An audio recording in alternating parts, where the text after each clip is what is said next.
today's video. First thing we're going to start with, I'm back from Colette's race over in Austin, Texas. I'm going to be doing a track day with the Evo very soon, but I haven't gotten a chance to drive it since we tuned it. I deregistered the Evo when I thought the engine was hurt, so I can't drive it on the street. So we blocked off the compound, and I'm going to do a little bit of track simulation to make sure that everything's okay. I won't unfortunately be able to get it registered before I go back to the firm. So for now, I'm just going to check and make sure everything's good with the tune. If not, I can have Jamie remote in and play with it. We just basically did wide open pulls on the dyno, and I haven't gotten to do any partial throttle stuff, but it should be pretty good from prior times tuning the car. So we're going to go test it, see how it feels, and it's going to be fun ripping this thing full tilt on the compound because we officially haven't really driven any grip cars here yet. Let's do it. Gonna do a little bit of tire warm up just to make sure everything's at temp, get a little heat in the brakes. Car's been driven in a while. Probably gonna rub a little bit at the compound because of all the bumps and everything. I love this turbo setup. I'm gonna try to make the biggest course I can here, but I haven't really done a lot of grip driving here, so we'll see how it feels. This corner's gonna be fun.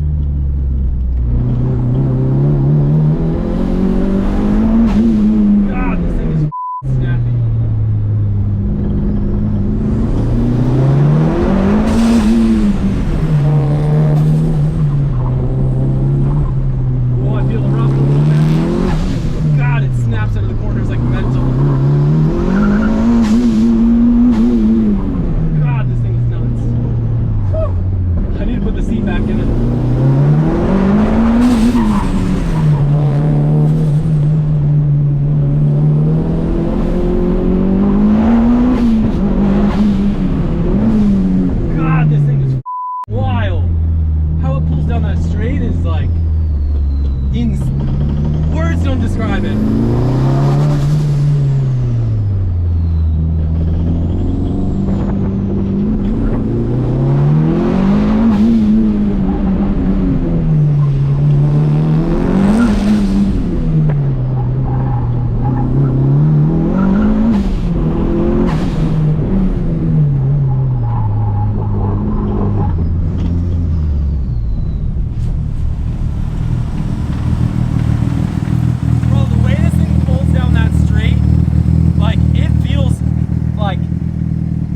Insanely fast compared to before.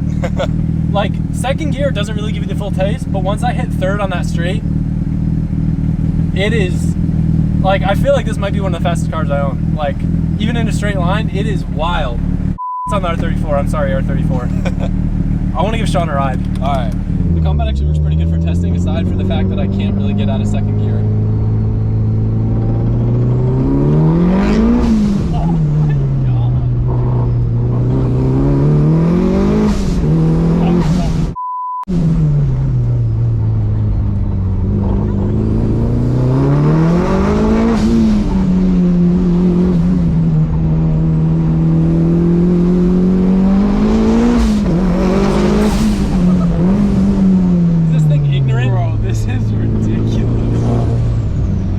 Smiles ever. Right? Oh my God.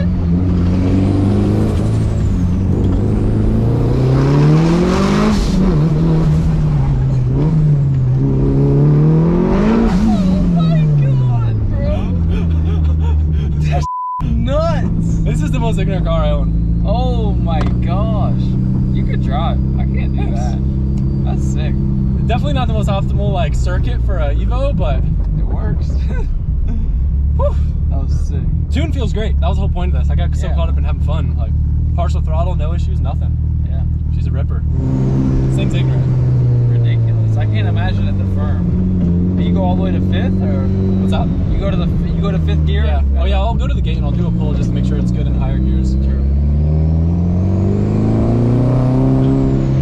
But yeah, no, it goes to fifth. Wow. And I go down through all the gears.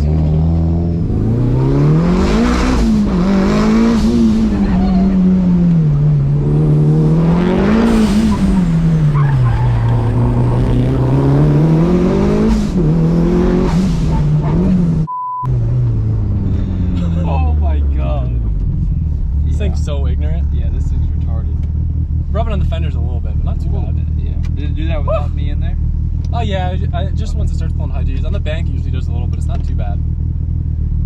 Damn, this thing's sick. Off the hood, I just want to check. While we're on the topic of amazing cars, this girl right here. A lot of people want to know where she's been at. If you don't remember the saga of this thing, built it, basically turned into a daily up in Connecticut when I went and ran away up there for the summer. And it was awesome. Made like 600 wheel, made a ton of torque, ripped, very little issues. You know, I had to bolt check it now and then. I changed the turbo, messed with a couple little things.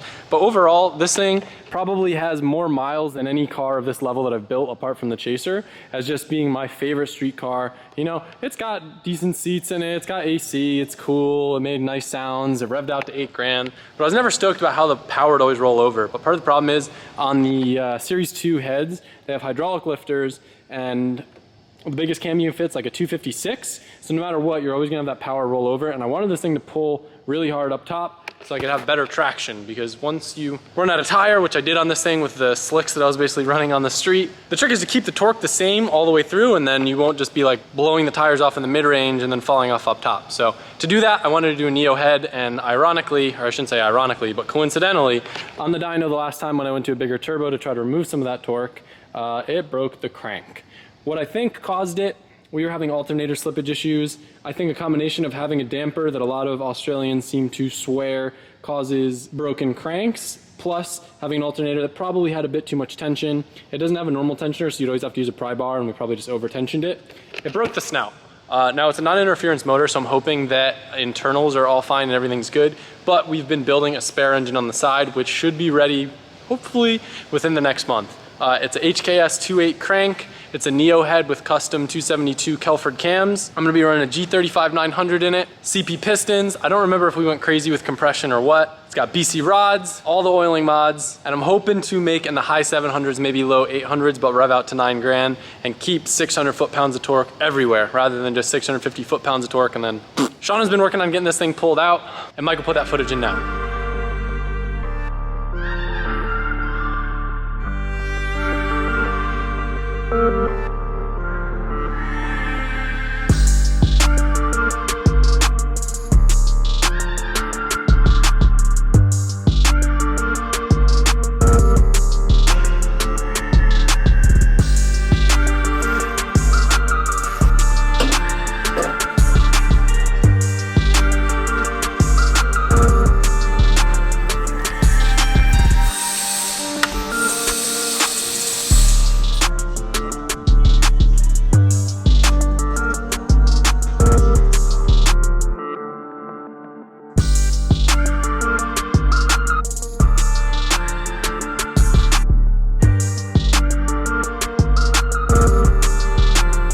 Part of the reason why we are starting to tear at the R32 is because we're at the point where Mike, our engine builder down south, wants to balance the rotating assembly with everything. So he wants the damper, he wants the trigger, he wants the crank bolt, and of course the flywheel and clutch. So I wanted to take an inspection and see what the flywheel and clutch look like. And surprisingly, for the abuse that it's seen, it's not all that bad.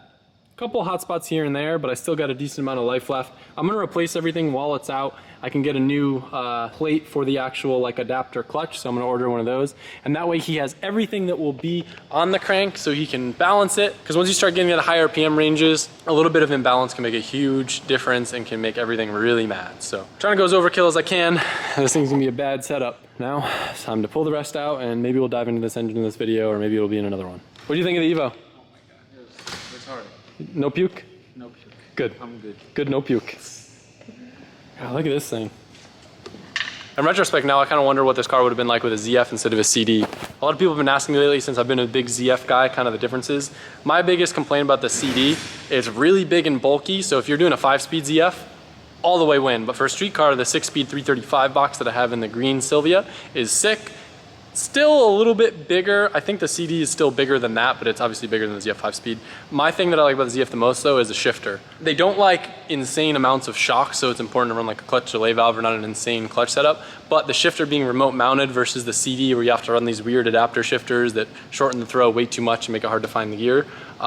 I would prefer the ZF shifter over that, and the 335 trans is known to hold well over 800 wheel, and it still shifts real nice. So I think cost to feel wise, the ZF wins, but this is actually one of the few cars where I've enjoyed the CD.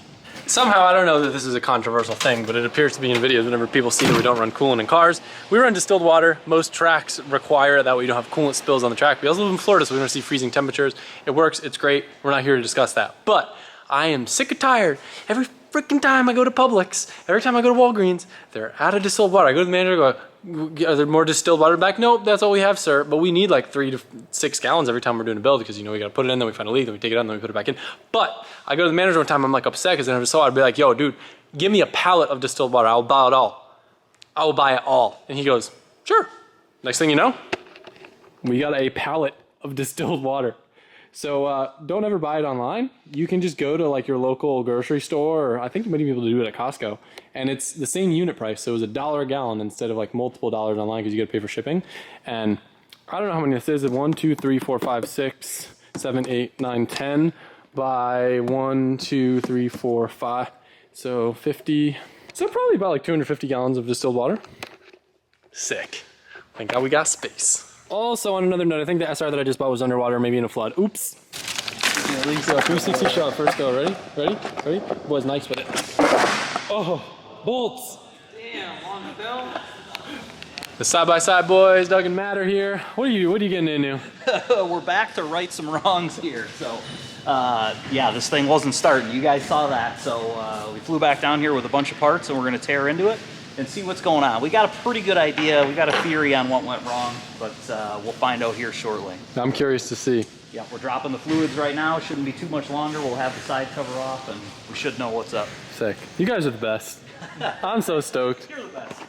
I was telling them, I was like, every day for like maybe a week, I was just convinced that it was just a weird electrical thing. So I'd go and I'd press the starter button, but y'all seem pretty confident you know what it is, so. I think so. There's a one-way bearing in here, a Sprite clutch, that it seems has just failed and is no longer grabbing the flywheel and spinning the engine over. So that's really the only complicated part in this starting system. Everything else is very simple. So pretty good idea that that's going to be the cause. We got a new one ready to go. So. All right, well, let's find out. I got my hand on it. That's how you know I have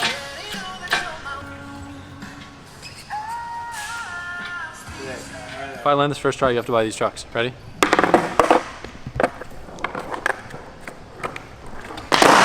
Bolts! But so the funny thing is, that was like the weird actual time when it was first try, and it wasn't like 1,000 tries of me saying first try. Old Bluetooth turbo setup. Can't see anything. Can't see anything. Arctic camo.